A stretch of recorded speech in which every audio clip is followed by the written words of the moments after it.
allez bien. Aujourd'hui, on va voir comment faire la mise en place système de management de la qualité ISO 9001 version 2015. Alors, je vais commencer par une présentation de la norme ISO. S'il y a parmi vous qui n'a pas encore vu ma vidéo concernant l'explication de la norme ISO 9001, je vais vous laisser le lien dans la description. Et donc, je vais faire juste un petit rappel en commençant par l'historique de la norme ISO 9001 version 2015. Donc, management de la qualité ISO avant 2015, il y a juste la mise en œuvre de la politique qualité, vision de la satisfaction client, participation de toute l'entreprise dans la démarche, et donc on a un SMQ efficace. Management de la qualité ISO en 2015, il y a la notion du risque et opportunité. Et donc, on a un SMQ efficace et efficient. SMQ, c'est le système de management de la qualité. Donc ici, le chemin d'évolution de la norme, la première version, c'était en 1987. Il y a juste la notion des procédures. En 1994, il y a la prévention des actions. Et en 2000, il y a l'approche processus et la route 2000, notamment PDCA. 2008, même approche. En 2015, comme j'ai déjà dit, la notion des risques et des opportunités.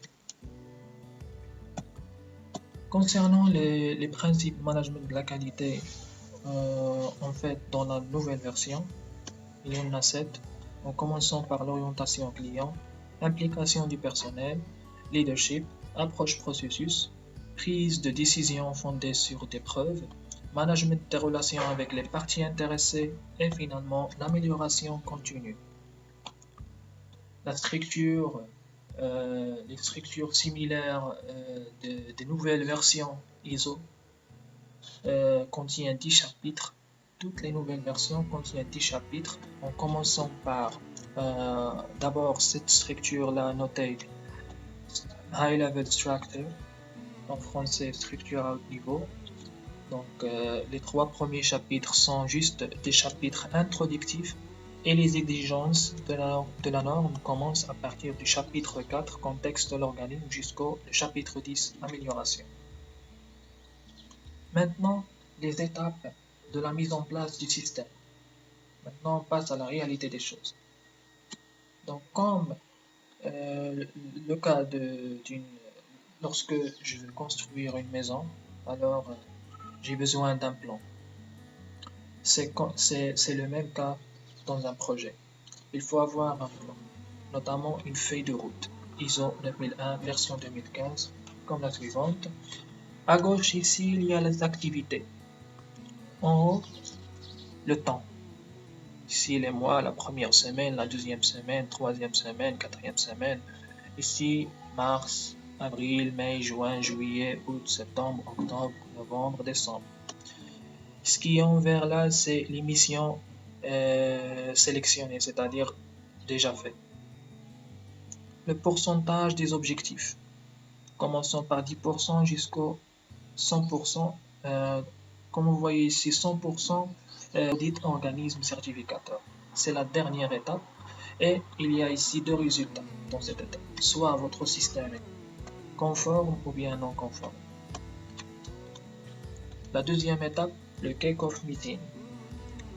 Donc, au niveau de cette étape, donc kick-off meeting, autrement dit réunion de démarrage, la présence du directeur général est essentielle pour montrer l'importance du projet.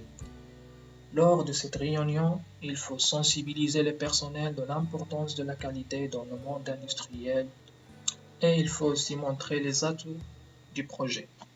En considération, la troisième étape, formation ISO 9001 version 2015. Lors de cette étape, il faut regrouper les pilotes et les copilotes. Donc ces deux mots-là, les pilotes c'est les responsables, les copilotes les responsables adjoints. Il faut regrouper les pilotes et les copilotes des processus en expliquant les lignes principales de la norme et aussi bien la démarche qu'on va utiliser lors de la mise en place du projet. L'approche processus. Lorsque je dis approche processus, il y a la notion de la cartographie des processus. Il faut construire une cartographie selon l'exemple suivant. Donc, la cartographie des processus, ici le titre, le symbole de la société, le code et la date.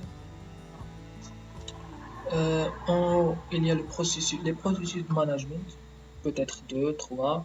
Il y a le processus de réalisation, c'est là où l'activité se déroule. Et il y a le processus de support. Quatrième étape, réunion d'informations avec les cadres pour identifier les listes de pilotage.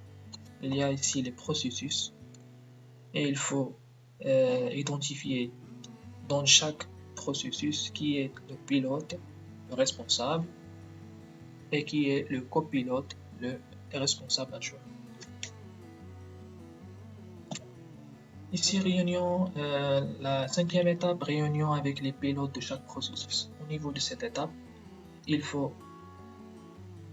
faire des réunions dans le but d'avoir des informations pour faire la rédaction des procédures et aussi bien de tirer les éléments d'entrée et les éléments de sortie liés à chaque processus. Lors de cette étape, il faut tirer les enjeux internes et externes en utilisant soit SWOT, soit Pestel, soit McKinsey. Ce sont trois matrices utilisées pour identifier les éléments, les enjeux internes et externes. Voici ici un exemple SWOT, toujours SWOT du processus. Exemple ici QHSSE, qualité, hygiène, sécurité, santé, environnement. Identifier le code, la date, symbole de la société et en présence des pilotes et des copilotes, on va identifier les forces et les faiblesses, les opportunités et les risques liés à chaque processus. N'oubliez pas l'enquête de satisfaction client. Il faut avoir un modèle, l'approbation de toutes les informations documentées par le responsable qualité et la direction générale. Après, on classe tous les documents dans un classeur en commençant par l'organigramme, les fiches de poste, SWOT, matrice des risques et des opportunités, tableau de bord, processus, procédure, formulaire, toutes sortes de formulaires, enregistrement,